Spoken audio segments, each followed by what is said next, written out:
Hey, Las Vegas, thanks for joining us back here at Realty Check, your local Las Vegas real estate news show. And I'm your host, Trish Williams. And I'm your co-host, Tiana Carroll, and welcome back. This week we are going to be talking about our November numbers. We're at the beginning of December of 2022, and our numbers have come in officially from LVR. So we'll discuss that, what's going on in news, as well as we have a listener question this week, which I was very interested to get. Yes, I actually spent a lot of time researching that question, so we'll get into that a little later in the show. But that's it was interesting. So I'm glad that question was asked because it made me. It made you go things that make you go Yeah, you're like, wow, that is interesting. So yeah, we'll be talking about that as well. Before we get into that, before we get into what happened last month, which those numbers are pretty eye-opening. Those numbers are pretty eye-opening. I think we kind of had a little bit of a shocker when we took our week off of recording for Thanksgiving, and we came back and the numbers had dipped more than I thought they would. And then it really made us sort of question, wow, you know, really what's going on in November. So I was anticipating those numbers coming out. When I saw them, they were a little bit lower than I had expected, but I expected them to be low. Yeah, and they were. Do you feel like you're busier now? I do feel like slightly busier now. I mean, right. Gosh, no, nothing compared to earlier in the year, but slightly busier now. And when I look at the numbers being so drastic, so lower and drastically lower, I'm wondering, like, how is that even? It feels busy, but maybe we're just doing busy work right now. We're out showing a lot of homes. We're out doing activities, but the actual like escrows and closings haven't happened yet. Right. I think I said something about it either last week or the week before. Like, I'm seeing an uptick in business, not actual closings or going into as many contracts, but definitely people who are becoming serious about doing real estate. They're coming out of the woodworks. They're kind of going, okay, so we are listening, what's happening. And so I've got more buyers who are inquiring. I'm connecting them with lenders. Some of them are still, you know, having to deal with last year's taxes or get themselves in a position to buy. But at least they're starting to take those action steps. And really that's what we're looking for. We're looking for people who are serious about business, who want to get into a home. And right now, I know we preach it every week since our numbers have changed and our market shifted, that right now is a good time for buyers because of seller concessions, because of prices coming down. Everybody wants to follow the news and talk about, oh no, these high interest rates, we can't buy now. But we covered it in not last week, but the week before when we did the video, how a $500,000 house in the last market we were in and the new market we're in, even though the interest rates have changed, so have the prices, so the monthly payment's about the same. Yeah. Keep your credit good for make your 6 payments so you're able to refinance when those interests drop. So they're projecting interest rates. Have you been watching this for 2023 and 24? So in 23, they're expecting them to be from about 5.5 to 6.5 for the majority of the year. But then we go into 24, and what happens in 24? They're expecting them to be down to the 5s again. Right, because we have an election year, and historically, interest rates always drop during an election year. Except for this year. Well, presidential election year, how's that? Presidential election year, okay. Yeah, so no, absolutely, and we are seeing some positive, hopeful news coming along in the future. I've been talking to people recently and even making offers. Sellers are starting to just dig their heels in the ground and say, you know what, I'll give some closing costs, I'll give a little bit of concessions, but I'm not going to go extreme. You know, so we're starting to see some pushback on that, where the last couple of months we weren't, and this is kind of where I've been warning buyers is I feel like this window is getting shorter. Agreed. Of when you're going to be able to get the benefit of all those concessions. Oh, I believe that the window is now starting to close because we are coming upon the holiday season, and sellers are going to just be irritated with the whole thing. You know, showing homes during the holidays and traveling, guests in town and what have you. And then because we're already seeing this uptick now, it makes me very optimistic that come end of January, beginning of February, that's when we're going to start to see our spring right before tax season and kids get out of school, and it's going to change yet again. So you'll have to tune in there. So make sure you like, share, and subscribe to us so you know what's going to happen in our spring market too. And let's be honest, sellers they're in a position right now where they have equity. Yep. The rental prices are still good. Yep. And they're not pressured into selling. Selling is their best option in a lot of cases. It's what works for them, but in many cases they don't have to. And again, those they're just digging their heels in on not letting it feel like they're completely being taken advantage of, which I know for buyers, they're like, hey, they were taking advantage of us all year last year. Now it's their turn. Well, but it's not even us, right? Yeah. Because the buyers who are the buyers now didn't experience that market. Yeah. So they're just living out somebody else's horror stories, if we're being honest. But the reality is markets always change, and the people who are serious about having to sell or buy are going to continue to sell and buy. But right now there's no necessity. A lot of people who are selling in spring, summer were just trying to cash out, get as much money as they possibly could. Now people don't have to do that. They're sitting on equity. They have their lower interest rates when they purchased, and now they're just chilling. Mm-hmm. Absolutely. So, which we didn't even do the numbers yeah, yet. that's where I mean, we're going into we have right a whole now. show about numbers, and we haven't even started that. Yeah. So this last week, single family homes on the market were 6659. Yes, they were, which, we were playing right under 8,000, and now we're playing just about 6,500 week over week for the past few weeks. We've had some price reductions, but like we talked about, those corrections have already been happening in the way people have priced their homes, and so now we're only seeing less than 1,000 price reductions going on, like, what was it, 987? 987 in price reductions. And a lot of people are pulling their home off the market because of the holidays, so that's why we're seeing less homes on the market. And I'm a little concerned that we might go into 2023. I can't believe we're already saying 2023. I'm a little concerned that if we don't get some real solid buyer activity this next quarter coming up, that we're going to go into 2023 in a market where people just aren't listing at all. There's that's a very real possibility. Yeah, and then we'll be back to that shortage of inventory, but it'll just be like a different environment because there won't be quite as many buyers because of the rates, unless the rates do come down. So we could be experiencing yet another type of shift as we go into this next quarter. Well, that's what we anticipate, right? Right. It's always the ebb and flow of real estate and what happens and how many buyers there are versus how many sellers we have, and kind of that check and balance of real estate. So it is going to be a different scenario, and everywhere you turn for real estate news, it's all doom and gloom. 23 is going to be the worst. 23 is going to be the worst. 23 is going to be the worst. But the reality is we're a strong Vegas market, and those who have to buy and sell are going to buy and sell, and we just won't have any of the extra looky-loos and grubby hand, greedy people coming into our market, which is fine. They can take a break for a year. So I've actually heard some positive reports too about 2023, and again, it's all guesswork.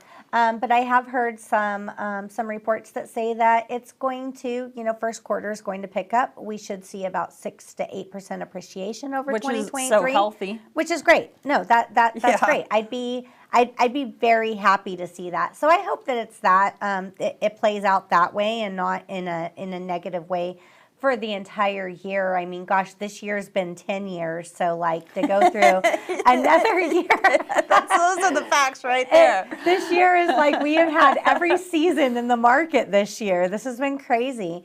Redfin just came out with a report that Las Vegas is still an affordable option, still a desired city for people that are in other places like Washington and California to move, and we are still on the top list of affordable and great places to move to. So that is, and as we're seeing buyers now coming out of the woodworks, they were just waiting to see what the market looked like as we're seeing them come out of the woodworks and start shopping again, this is going to be one of the factors that plays in, right? It is. It is absolutely going to be one of the factors. I think it's hysterical that you cited Redfin, though, because I know. I read that one, right? But I also read an article from Redfin that was talking about how the Vegas market, the Austin market, the Tampa market, all of that Sun Belt that everybody had that giant exodus to, is now going to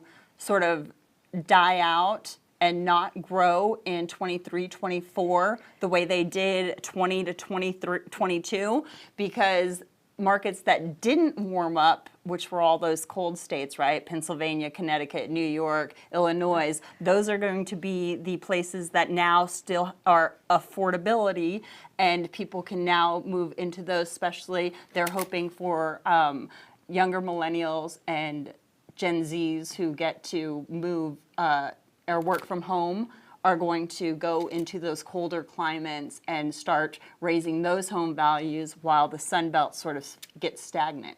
And both of those articles came out in the same week, by the way. One saying Vegas is hot, Vegas is cold, move to cold weather. Yay, Redfin. So do their writers talk to each other? Apparently not. Apparently not. Because it was literally within 2 days of one another. I was like, wait, Vegas is hot, and no, Vegas is not. So I think they're just looking for clickbait, or just to throw their hat in the ring. And the thing is, nobody has a crystal ball but us. Yeah. Well, it goes to show that, again, when you're reading the news, when you're looking at the news, when you're watching the news, I have so many times since I've been in this industry, I know for a fact, without a doubt, what I see happening out there on the streets, right? What's happening at these doors, at the houses, and then I see some news report, and I'm like, that's a lie. That's not true. Okay, so that goes to the importance of the realtor, right? Right. Because you have to know your local market, and you have to be able to advise your clients, because a lot of times news outlets or Redfin or whatever, they have ulterior motives. They're either spreading fear or creating clickbait, or they're needing you to listen to their news source and their outlet and their story. And then people hear it and automatically they assume like, oh, well, that's correct. It's the news. Well, frankly, they have to keep on putting out articles. Well, they do. And they're trying to make them interesting, and I think they just run out of things to talk about, so they'll take anything that they hear and put stuff together. It's not just Redfin. Every news source outlet is guilty of it. So yeah, that is what it is. So I agree with this one. I think Vegas is still an affordable place to live. I think Vegas is still a great option. There's times that I'm looking through the MLS when someone will call and they're asking for like a certain home and a certain price, and in my head I'm like, earlier this year there was no such thing as that, and then I type it in, I look it up, and I'm like, wow, look at all these options. You're like, there's 13 options here. That's amazing. I know, and then I'm like, oh my God, these are great homes. I was telling someone that the other day. I'm on the phone with them, and I'm like, okay, let me type that in and see see what's there, and then I was like, oh my God, these are amazing for this price. I can't believe it. It's like, wow, I wanted to go shopping. So it's even surprising to us because earlier this year, last year, those homes, those prices didn't exist. So now there's really affordable, you can get a really great home at an affordable price. And the prices have changed pretty substantially over the last year. Yeah, we've had definitely that about 15% decrease in our price, which in my opinion is just a correction, right? So that works out well. And we are affordable in consideration of the size of urban city we are and all the amenities we have with the hospitality and the international airport and, sporting groups now. Is that even what are sporting groups? Yeah, sporty. NHL and NFL, and we've got the WNBA who are champions this year. What's up? Get it, Vegas. Yeah. Well, that's awesome. I don't follow sports, so. Well, I just called it a sporting group, so obviously I'm huge into sports because I know all the correct terms. Well, so November, we every month we get data from LVR, tracks all the data, all the activity that's happening through the MLS, of course. And we have our November numbers, and they're Kind of what we expected. they're what we expected. So single family units sold in November. This is actual closings. Now LVR data does also track Pahrump.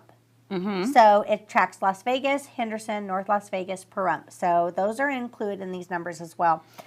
1,521 units sold. That's down 53.5%. Since last year. Yes, since last year. November. November to November, we're down. That's huge. I mean, that's under 2,000 units sold. Now, I was in a meeting with a veteran agent that has been around for quite some time and through the crash and everything. And this was a couple months ago, and he was saying, you know, at the height of the crash, we had a month where we only had 1,000 closings. And I was like, you know, this was a few months ago before things got where they are now. Right, and I was you're like 1,000? oh my gosh, that's horrible. And now I'm looking at this number like, we're pretty much here. So yeah, we're damn close. We're damn close, right? 500 houses isn't that much in consideration. Yeah. You know, 500 extra closings a month. But like I said, I have been seeing upticks. There are buyers out looking for houses again. And it felt like, you know, that October, November was frozen in time anyway. So I expected that slowdown. But now I'm already starting to see things pick up or whatever. So December, when we go into our January show, which, you know, then we'll go ahead and report December's numbers, and I expect December to be low. A little bit. And that's typical for holiday. It's usually the lowest amount of closings a year. Yeah. So that's going to be a little bit lower. That might be closer to your 1,000 that you thought we wouldn't get to. Yes, no. I do, and I keep on saying this to people too that I'm talking to. I do think the worst is over. I think that where we're at right now is probably where we're going to be, or at least be the worst of it. So hopefully that's true. Median home price has dropped down to $430,990 for units sold, single family residences. Right, and that's down about $30,000 because we were all the way up to $460,000, which is crazy because what was it last year? We're like, oh, we made $385,000, and we're like, we've got amazing home prices, and then it jumped, and now it's sort of dipped down, not much, but it has. I remember in 2015 when we hit 200 in the median home price, and I was like, wow, that's awesome. Yeah. Times have changed. Times have changed. In retrospect. I just picked up a townhome, and I was like looking through history just because I'm nosy. And the owner who I bought it from, they paid $35,015 for it, and it was going for $300,000. I was like, that's pretty good growth. Yeah, I seen a townhome recently that was $200,000, and it was and very affordable for a townhome, by the way. But yeah, really, $200,000. That's pretty good. The previous owner before had bought it for $60,000. And I'm like, who would have sold it? Why would you sell a house for $60,000? Yeah. Like a home. But, you know, again, retrospect, back in that time, it was like, wow, I'm going to sell this and get what I can out of it or whatever. I don't know. But it's just like, why would you sell a place that you could live in for $60,000? Yeah, no, it's crazy. Yeah, but again, things change. So in November, units available, single family units closed out at 7,342, which we've already seen that drop a bit. Yeah. And effective availability is 4.8 months. So that's up 463.2%. Well, yeah, because we didn't have stock. So the fact that we have almost 5 months of stock when we were down to, at our lowest point, like 6 weeks of stock. Yeah. It's changed a little bit. But like our numbers just October, November, December have changed. We're getting less and less stock. And so we've kind of covered that already a little bit. Yeah. And then condos and townhouses, units sold 462. We always see those numbers a bit different, condos and townhouses. Those include like your condos that are traditional condos that are for like regular buyers.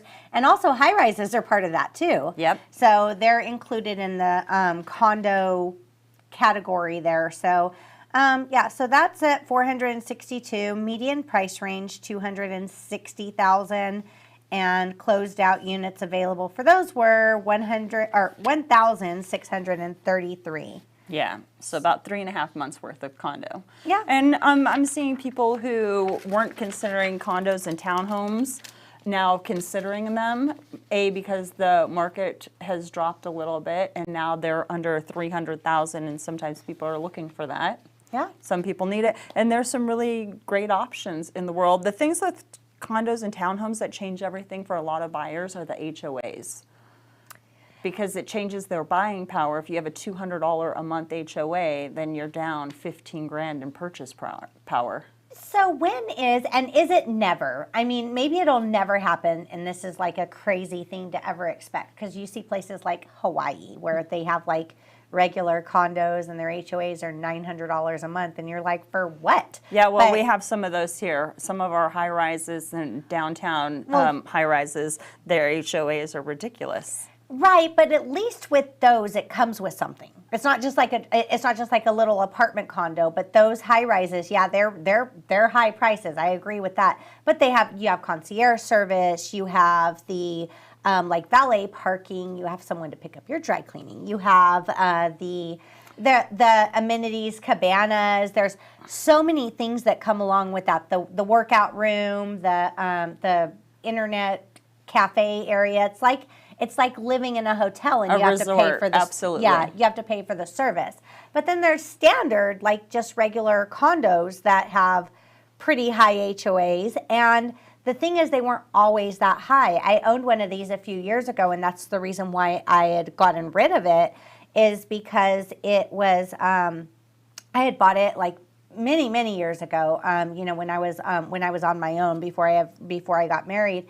And it had a low HOA. I think it was like $120 a month, and it got up. Right now, when I sold it, it was maybe at $180, but now I think it's at $220 or $250. It's just the fact that they can raise that much over time. I feel like there should be some kind of regulation there, because essentially the HOA dues going up like that will affect the home's value. Well, absolutely, and the buyer's purchasing power. And it's happened. There's been a few communities that I've been keeping my eye on. I have a bunch of stuff that I really like, and when stuff comes up, I bookmark it and be like, okay, I want to buy in here, and I want a property there, or whatever. And the HOA in one of the places that I've liked has gone up 3 years consecutively in a row, and this December, one of those HOAs are trying to raise it yet again, another $25 a month. Jeez, yeah. And going up every year, that's just not right. And I understand inflation, and I understand like how the thing works, the whole thing, because I've served on an HOA board and would never do that again. But I was thinking of taking on that responsibility for a second just to experience. But you already know how I feel about HOAs. Right. When I go in there, they're going to hate me. Well, that's the thing, though. As much as I hate them. It was a great experience to serve on it, but to understand how everything works. But you don't take in things into consideration. Like, yeah, the dues also pay for the landscapers, and the landscapers' price from 10 years ago is not what it is today. That raises, so that makes your dues raise and makes things go up. Accounting is not my strong set. However, I do feel, and even being a part of this experience, is that somebody that is very, very good at accounting could get in there and find a way to manage those costs a bit better. But it's volunteer work. It's somebody that you kind of need that talent, that person that has that talent and that skill to also be willing to volunteer their time, which usually people that are that talented are usually doing a job that pays and don't have time to volunteer for something like that. So there is, it is inflation. I'm sure has a bit to do with those dues going up, but you never see them go down. Right. Like HOA is going to send out a letter going, well, listen, folks, we think we're going to give you guys a break, and we're going to drop your HOA dues $25 a month times 300 units. It's going to be fine. We're not going to take a loss. No, that does not happen. Yeah. And I understand with inflation having to raise HOA dues, and I understand the importance of HOAs and why people love them, and, you know, we're keeping our property values up and blah, blah, blah. Yay, you guys. But it is something that does affect buying power for buyers, because you get your pre-qual letter or your pre-approval letter, and you're like, oh, I've got, you know, $315,000 to spend, but if I'm looking at an HOA of 200, I can actually only buy at 300 or 200 a month, then I can actually buy a unit that is 300,000. When Yeah. you're at 15,000 and you're shopping at that lower price point, that's going to make a difference. Yeah, absolutely. It does make a difference. Yep. So let's get into our listener question that we had here. Hey, I'm so excited. So that was Steve Ho, right? Steve Ho had sent us a question. Shout out, Steve. Hi, Steve. Thank you. Thank you for your question, Steve, because it did make us look into some things. You wanted to know what is going on with all the homes that Open Door and OfferPad own. So Open Door's been in the news a lot lately. All through November. Yeah. They laid off 18% of their workforce in November. Which was about 550 employees. Right? Yeah. And they had a change in leadership. Yes. They had, so they were, it was previously Eric Wu, who was the co-founder. He stepped down and resigned. Well, he didn't resign. He moved to director of marketplace. Okay, yes, you're right. Andrew Key is the one who resigned. Right. And there's a new CFO, and is it Carrier? What is his name? Yes. Well, Carrie, but I think it's a she, isn't it? I'm not sure. I think it's a she, and she was. I think she was CFO, and now she's stepping into place of the CEO. Yes. So as Wu takes a back seat. Okay, so we made bad decisions, folks. Let's rethink this. Well, they had $328 million in losses last quarter. That's it. Yeah. Well, okay, 328 million. Oh, and they also had they were the one with the lawsuit for $62 million.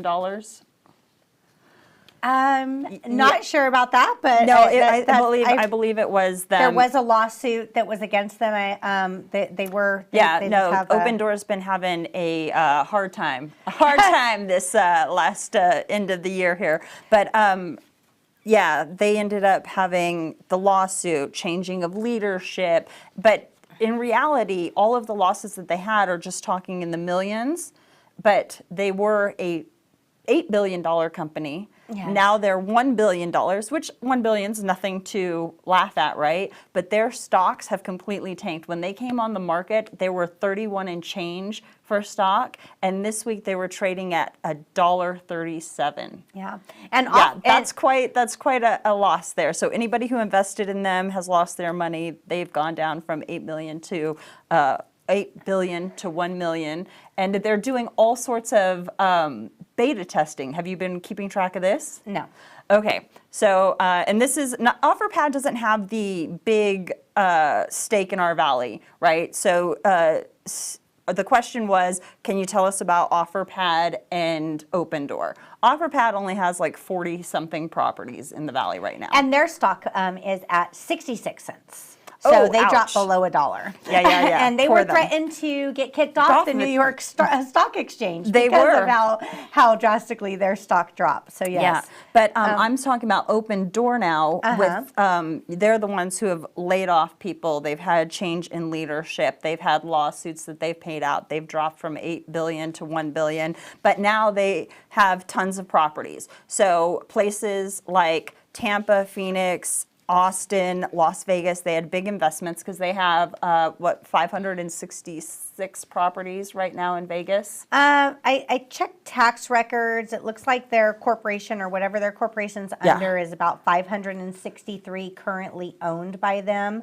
And they're showing roughly 16,800 across the U.S. Right. So in our valley, let's say they have, if they were all average price, medium home price ranges in the Valley, they have over $200 million in homes just in the Las Vegas Valley. Now they have greater stakes in places like Austin, Houston, San Antonio. So now if you go on OfferPad and you're in those marketplaces, OfferPad is offering what they call OfferPad exclusives on their website. Oh, yeah. And when you click on that, they are selling directly to the consumers, claiming that they are saving the consumers money and they're offloading their property. This is OfferPad, not Open Door.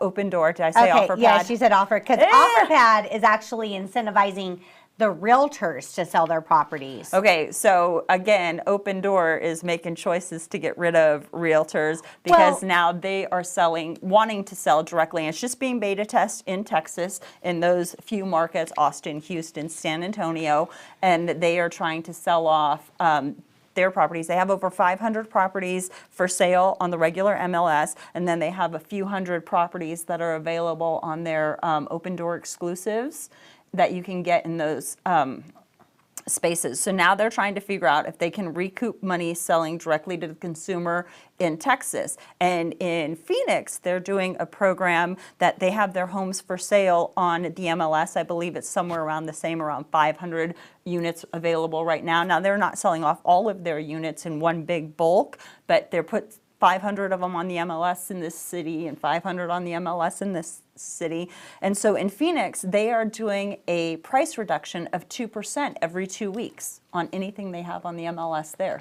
So if it's an Open Door property in Phoenix, every 2 weeks, they're dropping 2% to get those properties sold. Wow. So they are... None of that's happening here in Vegas, by the way. Well, good. And they did. This is... not surprising that they're trying to sell directly to the consumer, cut out the real estate agent, because back in August they announced they were merging with Zillow. So all of their ideals seem to be pretty much the same, well, right? I think all of the iBuyers, right? They've had their own set of hell. They've been thought they were going to come in, they were going to manipulate the market, they were going to create this false market and be king of the hill, and they have been billions of dollars. I don't feel bad for them at all. Go ahead, lose millions, lose billions for all I care. But they are definitely backpedaling, and they keep trying to cut the realtor out. That whole that's Open Door exclusive. I'm like, okay, so I was doing the numbers, for this show and just seeing what's going on or whatever. There's still a discrepancy where it's costing the consumer the same amount of money to buy this house even without the realtor, even though they're saying, hey, buy this house directly, and you're going to save that. Because they just don't want to pay the realtor. Right, and they're keeping that money. They're finding ways with their fees and whatever to get all of that commission money that would be paid to a realtor back. So they're not doing anything for the consumer, and the consumer is left unprotected. And I have been in contract with these iBuyer companies, these big iBuyer companies, Haven't we all? recently and through the last years. And again, everything looks nice and pretty because they put a nice little coat over everything to make it look nice when you walk in. But I have uncovered and fought for my buyer that I'm representing on these properties, and made some, had some great discoveries. Fought back on a lot of things. Just recently, we had this big I was showing you pictures. Oh my gosh, thank God! And the buyer is so grateful. Like, thank you for fighting for me on that. But there's been times where, again, if these consumers or these buyers went in unrepresented, they would have taken advantage of. Oh, absolutely, because that is the thing. A lot of times when a consumer walks into the home, either they've not been versed enough to know what these remodels look like in quality or standard.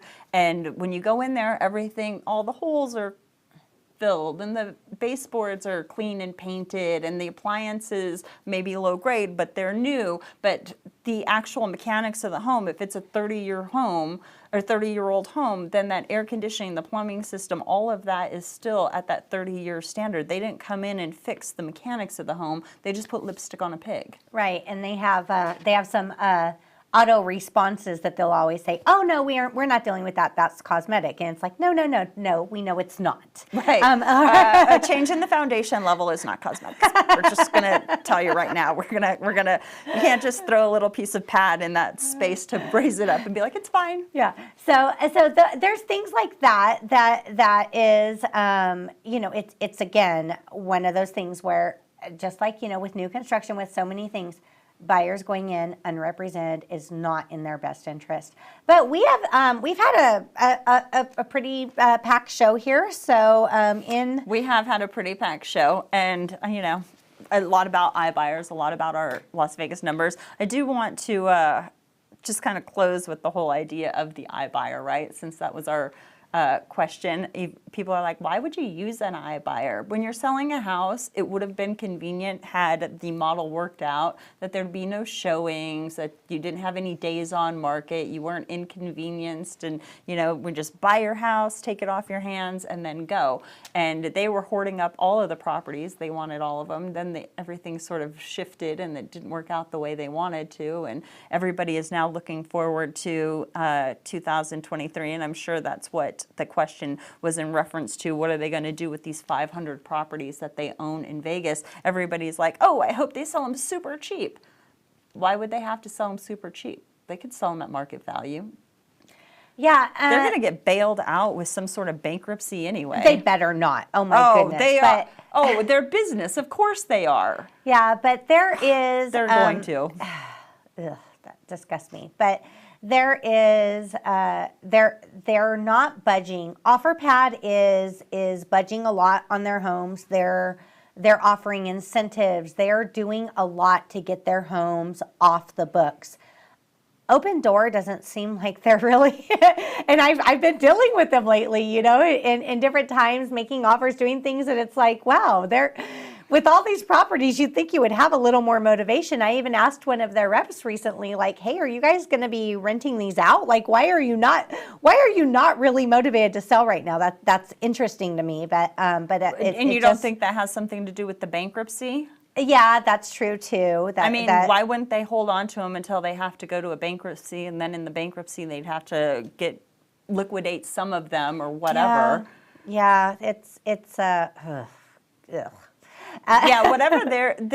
They're playing the big business game, Yeah. right? They're going to get their money. They're going to be doing whatever they need to do and moving on with their life. And if that means bankruptcy or dissolving the company or whatever that means for them, not everybody, their employees, but are not going to be fine. But, they've made their money. Yeah, absolutely. And they had a good run, I'm sure. So, $1 billion. I would like a $1 billion run, please. So stay tuned. And coming up on our next shows, we're going to next year's going to be a traditional show, just a regular show here on Vegas Realty Check, and then at the end of the year, we're going to be having our where we say goodbye, our memorials, where we say goodbye to things from 2022. Yeah. As we go into 2023, so stay tuned for that. We have some interesting guests that are lined up to be coming on in the future. We have one guy coming on that's going to be talking about assumable mortgages, which is something that we haven't seen them. Well, they're written into a lot of mortgages that are out there already. We just never we've never used them, and I've kind of always wondered what they're for. Well, this is what they're for. So when interest rates change, it's great to assume a loan, right? Yeah. Because you take on their loan. There's a lot of caveats for that too, absolutely. though. Loan balance versus the price they're selling. So we're going to get into that in a future show here too. So stay tuned. If you're looking to buy or sell real estate, you could reach me, Trish Williams, at 702-308-2878. Or you could reach me, Tiana Carroll, at 702-379-9948. We can answer all of your real estate questions and sort of help you navigate these waters as we shift into our new year. So make sure you like, share, and subscribe to us so you will stay informed on everything that is happening in Las Vegas real estate market. Thank you guys for tuning in. We'll see you next week on Vegas Realty Check. Bye, guys. Have a great week. Bye.